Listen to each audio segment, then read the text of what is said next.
पहला क्वेश्चन दिया गया है, तो पहले क्वेश्चन का पहला स्टेटमेंट कह रहा है कि 33 का पावर 3 बड़ा है 3 का पावर 33, और दूसरा स्टेटमेंट कह रहा है 333 बड़ा है 3 के पावर 3 का क्यूब।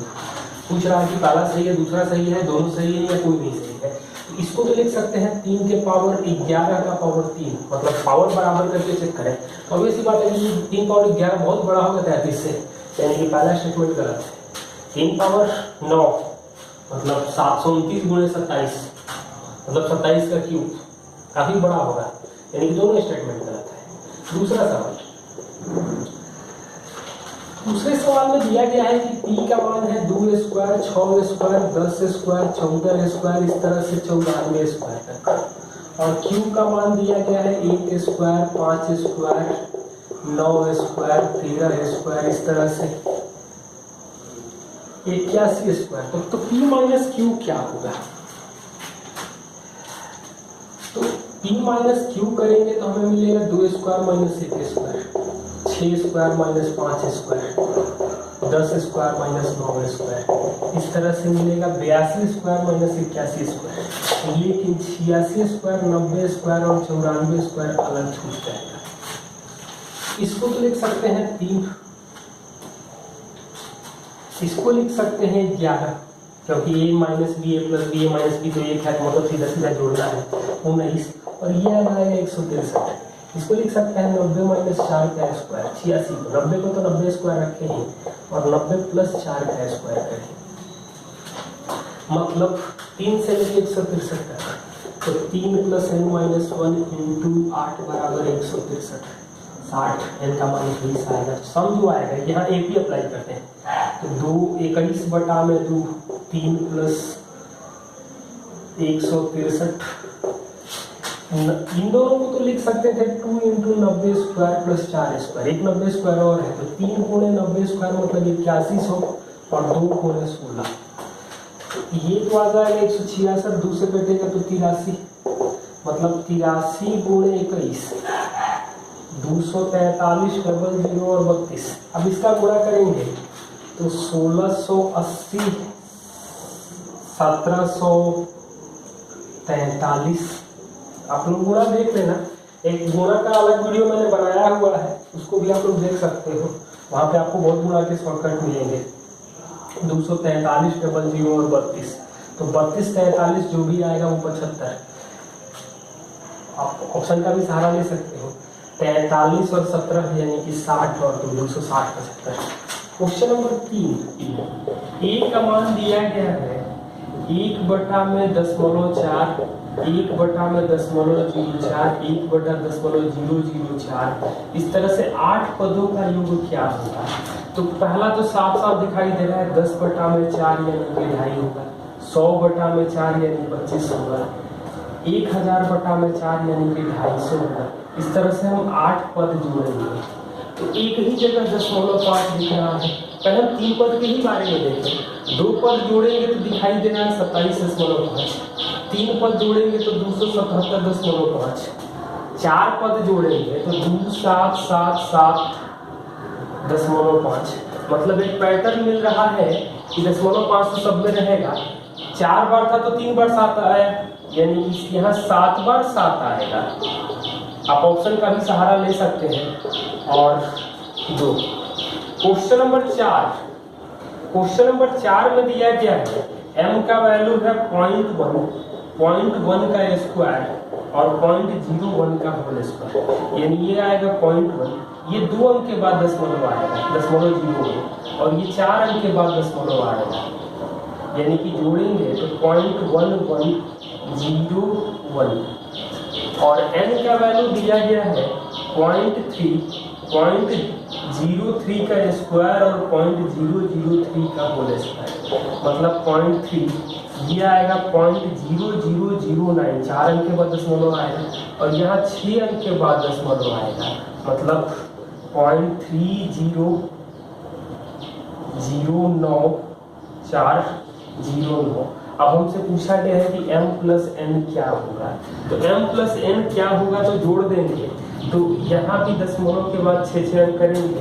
तो 09, 9 और 1 10, दो अंक एक साथ जोड़ रहे हैं। 30 और 1 11 41, बोलो 41 10 0 9 आ जाएगा। बाकी आप लोग दशमलव के सामने दशमलव लगा सकते हैं।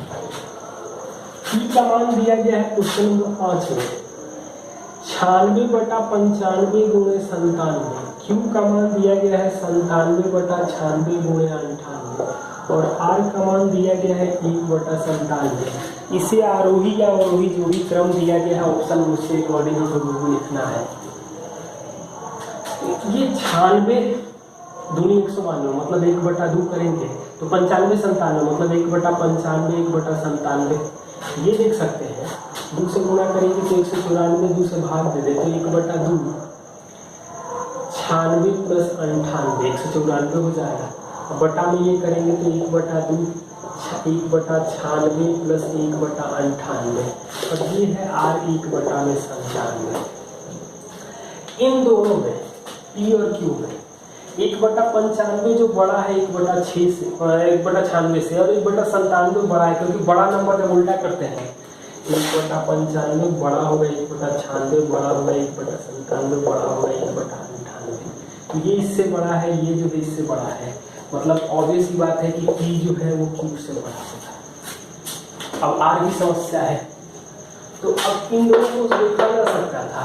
ये 97 स्क्वायर ये 96 गुणे 98 मतलब क्यू और आर में देखते हैं तो 97 का स्क्वायर बड़ा होगा 96 गुणे 98 से। 97 स्क्वायर माइनस 1 हो जाएगा मतलब क्यू बड़ा होगा। तो क्यू बड़ा है तो आर सबसे छोटा हो जाएगा। अब जो भी ऑप्शन दिया गया है उसके अकॉर्डिंग हम लोग लिख सकते हैं। 6 में दिया गया है 11 पूर्णांक 1 बटा 2। इसमें 3 स्टेटमेंट है। पहला स्टेटमेंट 17 पूर्णांक 3 बटा में 4 माइनस 5 पूर्णांक 1 बटा 5 माइनस 2 पूर्णांक 1 बटा में 10। इसका मान है 439 बटा 20। दूसरा स्टेटमेंट दिया गया है 9 बटा 1078 बड़ा है 11 बटा में 1127 बड़ा है 12 बटा में 1219। और तीसरा स्टेटमेंट दिया गया है 149 बटा 151 बड़ा है 153 बटा 155 बड़ा है 157 बटा 159। और बताना है कि कौन सही है या कौन कौन सही है।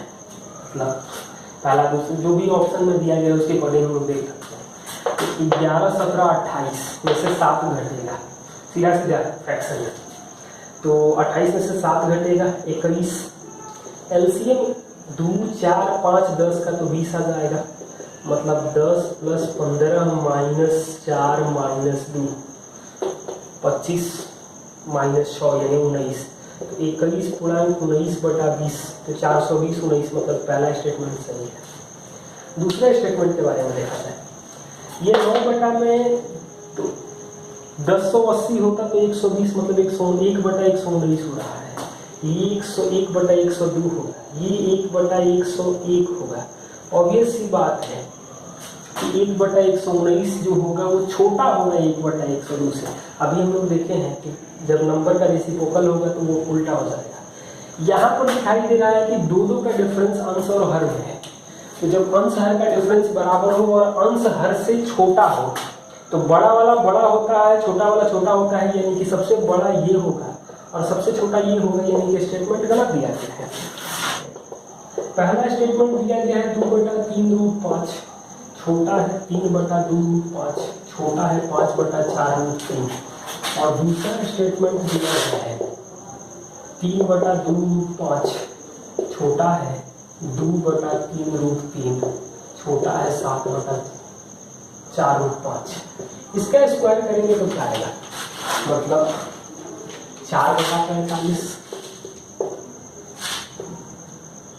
9 बटा में 20 और 25 बटा में 48 मतलब 1 बटा 11 1 बटा 2 से ज़्यादा है और ये 1 बटा 2 से कम है। मतलब ये आएगा 1 बटा 11 दशमलव समथिंग 1 बटा में 2 दशमलव समथिंग और ये 1 दशमलव समथिंग मतलब 2 से कम आएगा।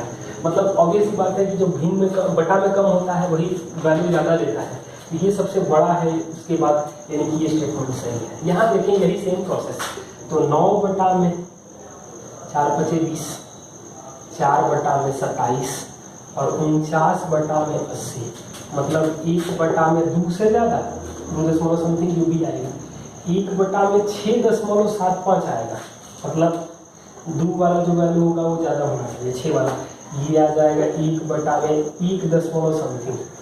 ये तो सबसे बड़ा है, लेकिन यहाँ पर ये कंट्राडिक्ट कर रहा है, लेकिन दूसरा स्टेटमेंट में ये पार्ट भी है। पहला कह रहा है कि 72 के कुल 12 फैक्टर है। दूसरा का दिया गया है कि पहले 20 विषम संख्याओं का जोड़ जो है, विषम का योग 400 है, और तीसरा स्टेटमेंट है कि 97 सबसे बड़ी 2 अंकों की सबसे बड़ी अभाज्य है, और यही कंडीशन है कि कौन सही है, कौन सही है। इस 97 2 अंकों की सबसे बड़ी अभाज्य है, ये तो सही है। यह सम ऑफ एन टर्म 20 बटा में 2, 2e 19 × 2, तो 38 × 2 40, मतलब 20 × 20 यानी कि 400 जो दिया गया है सही है। 72 का प्राइम फैक्टराइजेशन करेंगे तो 2 पावर 3 और 3 पावर 2 आप लोग करके देख लेना। और 17 तारीख में भी ये सवाल आया हुआ था, आप लोग देख सकते हो वीडियो में, ये पिछला वाला भी है, तो आप लोग पुराने पेपर भी देखते रहोगे तो ज़्यादा बेहतर समझ में आएगा। फैक्टर की संख्या निकालने के लिए पावर में एक जोड़ के गुणा करते हैं, मतलब 3 है तो 4 और 2 है तो 3, गुणा करेंगे तो 12 आ रहा, मतलब तीनों स्टेटमेंट सही है। क्वेश्चन नंबर 9, m का जो मान दिया गया है वो 3/7 भागा 6/5 गुणे 2/3 प्लस 1/5 गुणे 3/2, और n का मान दिया गया है 2/5 गुणे 5/6 भागा 1/3 प्लस 3/5 गुणे 2/3 भागा 3/5, और हमसे पूछा गया है m/n, मतलब m और n का पहले तो हम लोग अलग अलग मान निकालें। तो सबसे पहला काम तो ये करेंगे कि 3/7 गुणे 5/6 गुणे 2/3 प्लस 3/10, मतलब 6 तो यहाँ से कट जाएगा, मतलब 21 एलसीएम आएगा 210, 50 प्लस 21 या 63, मतलब 113 बटा 210, और n का मान जो भी आएगा 3 गुना हो जाएगा, तो ये 2 बार में 2 कटेगा, मतलब ये 1 आ जाएगा। देख लेना आप लोग, यहाँ उल्टा होगा तो 5/3 आ जाएगा, 5/3 आएगा, मतलब 5 कटेगा, 3 कटेगा, मतलब 2/3 करेंगे तो ये आएगा 5/3। सिंप्लीफिकेशन थोड़ा ध्यान से देख लेना। m/n करने का मतलब है 113 बटा में 210, और 5/3, 3 से कटेगा ये 70, यानी 113 बटा में 350, पहला गुणा चौथा, दूसरा गुणा तीसरा होता है। m जो है वो 4 अंकों की सबसे बड़ी संख्या है, जहाँ 4, 5, 6, 7 से भाग देने पर शेष 2, 3, 4, 5 मिलता है, मतलब इसका एलसीएम जो आएगा 420 घटाएंगे तो सब में 2 का डिफरेंस है। तो 4 अंक की सबसे बड़ी संख्या, मतलब कि 9999 में भाग दे दे तो शेष जो आएगा वो 339 आएगा, आप लोग देख रहे हैं, मतलब 9660 सबसे बड़ी संख्या होगी जो इन सबसे कटेगी। 2 का डिफरेंस है तो 2 घटा देंगे तो 9658। अब पूछ रहा है कि इसमें 9 से भाग देंगे तो शेष क्या मिलेगा, तो 9 से भाग देने की कोई जरूरत नहीं है। 9, 6, 15, 5, 20, 28, 28 के अंक को फिर जोड़ेंगे, या 28 में हम लोग 3 से 9 से भाग दे दें, तो 28 को 8, 2, 10 फिर जोड़ दें, 101, मतलब शेष आपको 1 ही आएगा। आप लोग देखना है तो देख सकते हैं, लेकिन ये ज़्यादा बेहतर तरीका है।